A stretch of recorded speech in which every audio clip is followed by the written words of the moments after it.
Champions League Wednesday preview, PSG against Man City, a mouth-watering affair. We have Jonathan Johnson and Jimmy Conrad joining us for a huge game in the Champions League. Qué Golazo begins right now.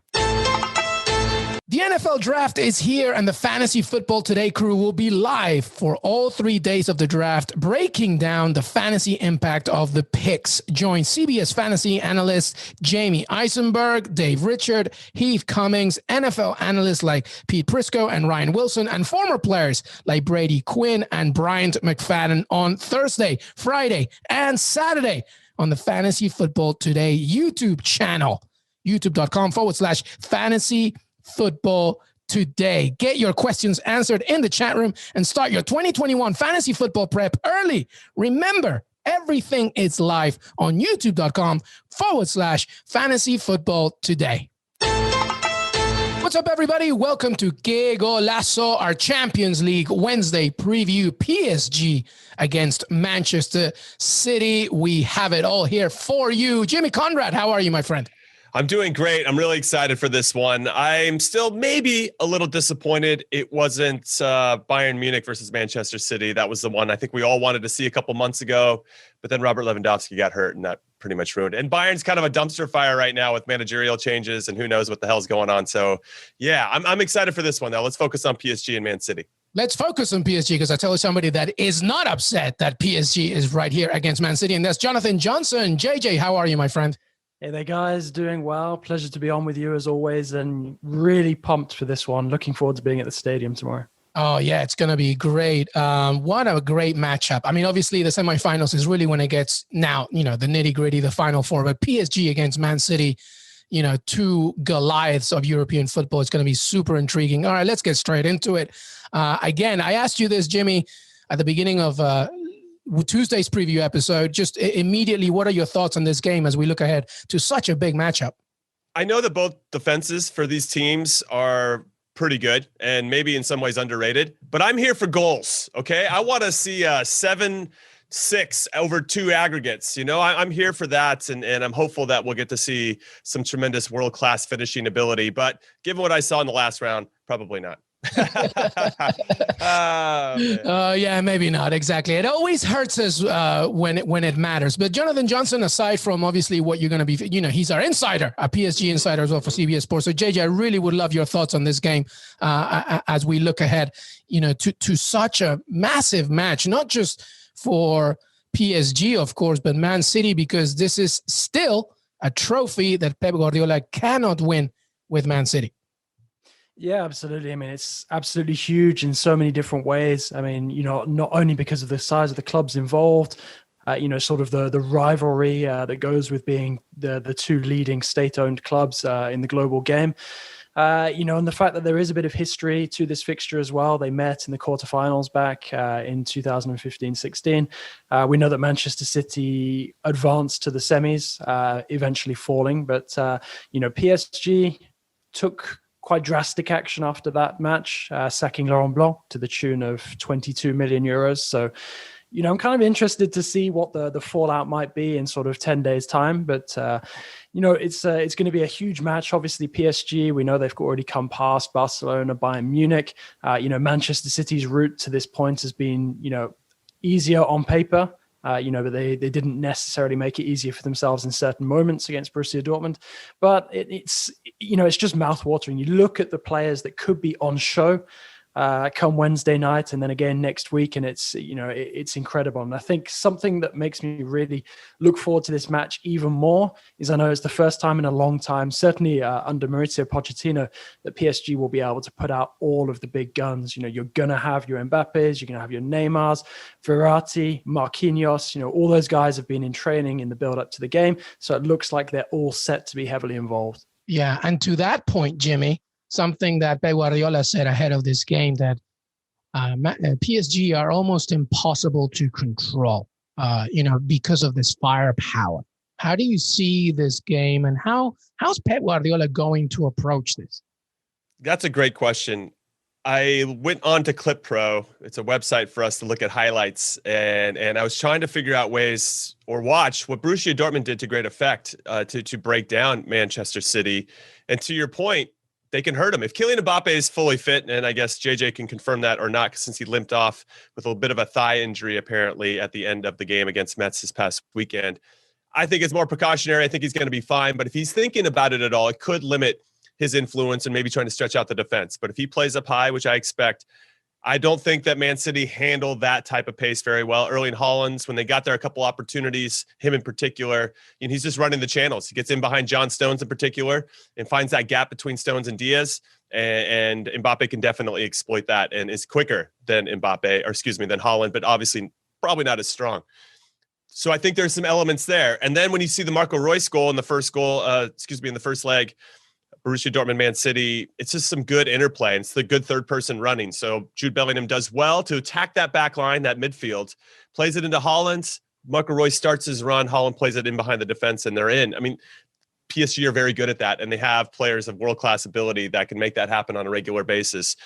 If we're going to see the same Neymar that we saw against Bayern Munich, who was very controlled and patient and not getting caught up in the antics and emotion of the game, then I think they have a really good chance, because that Neymar, for me, very measured in terms of where he wants to attack, doing the dirty work, sitting on the holding midfielder a little bit, and working on both sides of the ball. He clearly has a good relationship with Pochettino. I think that only bodes well for PSG to have some success. That said, PSG gave up so many opportunities to Bayern Munich that didn't have Robert Lewandowski in their team. And if they give up those same types of opportunities to a team like Manchester City, I could see them getting run over, because Man City's going to finish those opportunities, or at least more of them than Bayern did.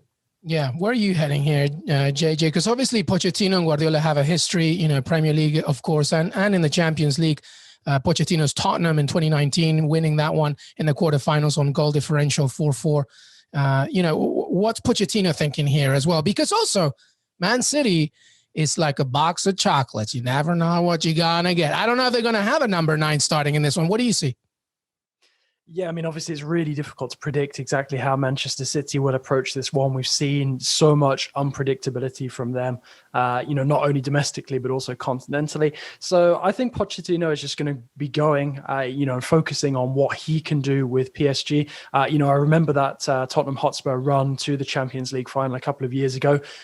It was in a similar vein to what we've seen from PSG so far, in that there were some crazy games, a lot of goals involved, a lot of goals scored, a lot of goals conceded, particularly that thriller against Ajax in the semifinals. So, I think that PSG, I'm not going to say that they're going to go for total broke, certainly not in the first leg, but they're going to look to outscore Manchester City, which obviously is a bold approach, given how many goals we see Manchester City score season after season.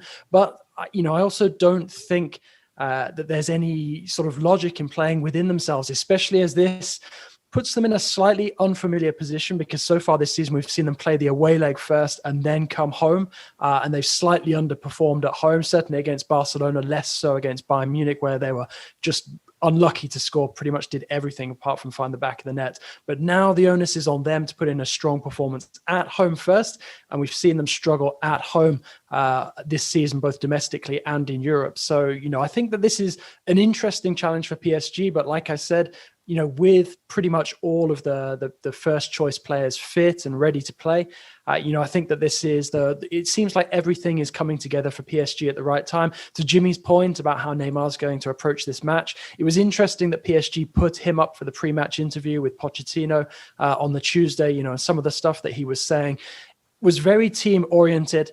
He was asked about his chances of, potentially winning the Ballon d'Or if he continues to play a key role for PSG in the Champions League and they go further, get to the final and potentially even win it. And he said he's not focused on potentially winning something like the Ballon d'Or. He just wants to play his part to lead the team closer to the final than they already are now, which, is quite mature of Neymar, especially when you consider sort of the way that his career has evolved since he joined PSG back in 2017.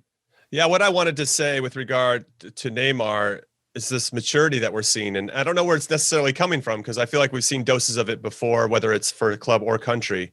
And it's nice. It's refreshing. I think everybody associates him with some antics and diving and all that good stuff. And we don't want him to lose that sauce. I think everybody marvels at just how good he is with the ball, but it's just that other stuff that really detracts, and probably why he doesn't win individual awards, because he's got a bit of a reputation. What I find interesting about this one, in this particular game, is the involvement of Verratti. I thought he was excellent, and I'm sure JJ can nod in approval here, against Metz. And when he is in the team, they just transition so much better. And I think that allows the players around him to make runs with more purpose, that to know that ball is going to come in a certain way. And without him, I think they struggle with some of their other players who are still obviously world-class players, but just don't have the same types of qualities that Verratti has. And with Pochettino bringing him higher up the field, he gets to be a little bit more of a link-up player. So I think that is something that Rodri, in particular for Man City, is going to have to figure out. What I find interesting is that Pep Guardiola has only beaten 3 managers more often during his career than Mauricio Pochettino. He's faced him 18 times and beat him 10 times. He's beaten Mourinho the most, which I thought was funny. Sean Dyche is second, Manuel Pellegrini. Sean Dyche. He's there.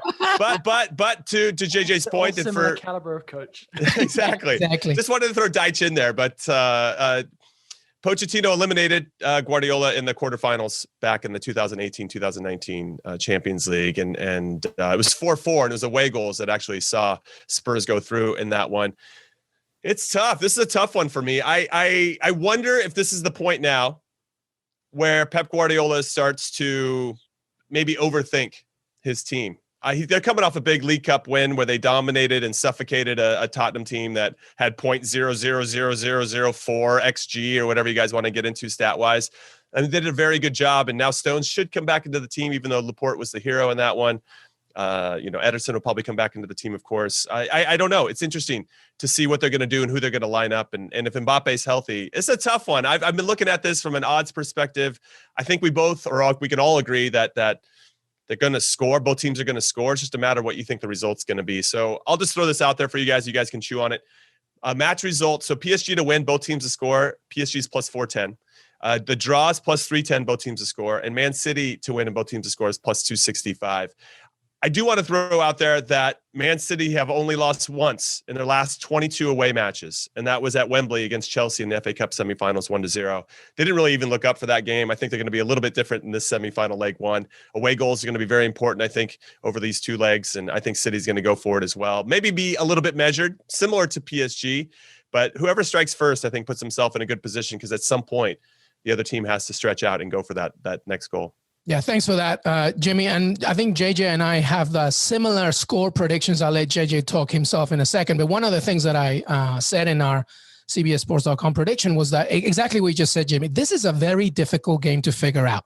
And I think it's because there's a difference between you don't know what you're going to get, control or react. Who's going to try and control the game? Who's going to try and react to it? And I feel like Guardiola doesn't know that. He doesn't know how to not control. So he's going to probably want to really keep the ball as much as he wants. So it makes me think, are we once again going to see a starting 11 without a number 9, which I think actually is counterproductive against the PSG. I feel you need a natural number. You need a Gabriel Jesus to drop deep, to try and move the chains, to try and maybe go side to side. So I don't know about that. And then from the other side, Verratti, again, I think is key, because if you want to slow down Man City, you have to try and figure out a way to disrupt Kevin De Bruyne. I'm not saying that that's just completely Verratti's responsibility, because he pushes forward a little more. Idris Gueye, of course, Paredes. But I just think that it's going to be so difficult to figure out, because once again, Pochettino is a student of Marcelo Bielsa. And when you see Leeds United play Man City, it's nothing but fun. And I'm hoping that that's what's going to happen, JJ. Yeah, absolutely. I mean, fingers crossed that it really does live up to the bidding. I mean, I think you both raised some really, really good points. I think, regarding Verratti is great, in terms of the transition, brings that creativity higher up the pitch for PSG, but he's also absolutely crucial in maintaining possession. I mean, he can basically count for sort of 10% of possession there or thereabouts in a game. And when it's in such a big match, I mean, to be honest, I think he might actually be more important with that quality for the second leg if PSG is sort of playing to try and hold on to a result, but he does obviously have that in his locker. With regards to how Manchester City approach this one in terms of the attack, yes, I agree that it might not be the best move to go without a recognized attacker, but also if you go with a Jesus, That's putting him up against his compatriot Marquinhos, somebody who knows his game very, very well. So that is potentially an advantage for PSG there. I think there are some interesting subplots and very small details that this match could play on as well. You've got Kevin De Bruyne, you know that he's probably going to be in the squad, but how fit and how ready is he really going to be? Also, do you want somebody who's nursing a bit of a knock a couple of weeks after an injury, going up against a midfield with the tenacity of Leandro Paredes, Idrissa Gueye, guys who are going to be snapping into challenges, especially now that, the suspensions are out of the way before the final. So, I think that there is going to be some very tasty challenges flying in. I think PSG are going to let City know that they're involved in a match immediately, and I think they will go for the jugular, trying to get that early goal. Yeah, I mean, De Bruyne is starting, JJ. I just want to I don't care, 50% De Bruyne. Pep Guardiola is screw it, we're going for it. I just think that's definitely the key. I think though, if Kevin De Bruyne is hurt, why I would put him at the false nine. Then I would put him a little bit higher up the field, not make him get Foden. He doesn't need to stretch. They're not looking to stretch anything. So he doesn't have to necessarily leg it out to get behind the defense or anything like that. You get him as a hold-up player. He's looking to combine. He's almost like the neutral. If you guys ever play possession and training or whatever, he's just the neutral, baby. He's the fantasista. He's just getting the ball. He's playing it around. Everything's easy. He's smoking a cigarette. Yeah. But if you put him in midfield, to JJ's point, he is going to get kicked, and the game is going to be harder in that spot. So I could see De Bruyne in the 9 if he's at 80, 85%. I do want to say, from a numbers perspective, PSG have scored at least once in 43 of their last 45 matches. Both of those where they got shut out were against Bayern Munich, 1-0 score lines in the last match and in the Champions League final last season. Neymar has been excellent. 5 goals and 4 assists in his last 12 Champions League matches against English clubs. So I don't know, maybe he's just got something about proving something wrong to them. Pochettino's men have also scored at least 3 goals in 7 of their last 9 games in all competitions. This Man City team, I think we could argue or make a strong argument for them being the best defense in all of Europe. They've only given up 3 goals so far in this competition. They're on the verge of being the first English club to ever win 10 games in this current form, in this current setup of the Champions League. So there's a lot. Kevin De Bruyne, just to bring it up, 4 goals and 4 assists in his last 7 Champions League knockout rounds. I think I bring up these assists because I wanted you guys to know that I'm looking at Neymar to get an assist at plus 175, and we saw him get an early one against Bayern Munich in leg 1 with Kylian Mbappe scoring in the first couple minutes. And then Kevin De Bruyne to get an assist is plus 105. He's going to have a lot of the ball and have a lot of looks, just a matter whether his teammates can finish. I think JJ is going to love this bet. Marco Verratti to get a card, plus 138. JJ, I think William Hill's printing free money with that one because we know Verratti's getting a yellow. Yeah, absolutely agree. To be honest, it amazes me when they put these kind of bets down. I just think it's almost a foregone conclusion that he's going to pick up a yellow card at some point. I think Paredes will probably be second in that list, just behind him as well. I think Rodri is definitely getting one too as well. I don't know. There's going to be cards in this one. Look, the other thing is Riyad Mahrez was born in Paris. He thinks very highly of his city, of course. I feel like he could be an impact in this as well. JJ and I had the same score. I can even say that. I think this is 2-1 PSG in this first leg. That's what I see. I just see that PSG, once again, just like we were talking about Zinedine Zidane and Real Madrid, obviously by the time you listen to this, maybe I'm wrong completely, but I just think that Pochettino wants to make sure, as you mentioned, Jimmy, that goals are scored, right? PSG is definitely going to score at least 1. I'll see a Neymar assist. And I think that PSG will take the lead in this first leg. I don't know what the overall result will be, but at this moment in this first leg, I see PSG taking it 2-1. That's what I see. Anybody feel free to chime in and let me know. JJ, you going 2-1 PSG as well? I want to hear more before I give mine. Yeah, 2-1 is my call because I think, at the end of the day, an away goal in this sort of tie, whether it's for City in the first leg or PSG in the second, it's going to be extremely important. Just to elaborate a little bit on what Luis Miguel said. I love when our predictions flow in because I know that I can count on LM for, the most in-depth rundown of each game. It's incredible. It puts my predictions to shame for others as well. But, it's because it's like 3 a.m. I've got 3 shots of whiskey and I'm just like, screw it. I'm going to be like Ernest Hemingway with my prediction. I'm just going to write an essay. It's incredible. Keep on going. But no, on the Riyad Mahrez topic, slightly away from the action. But Mahrez has actually come out with some really interesting quotes in the last couple of months when he's been talking about PSG. He's talked up the possibility of a potential move there. He loves them.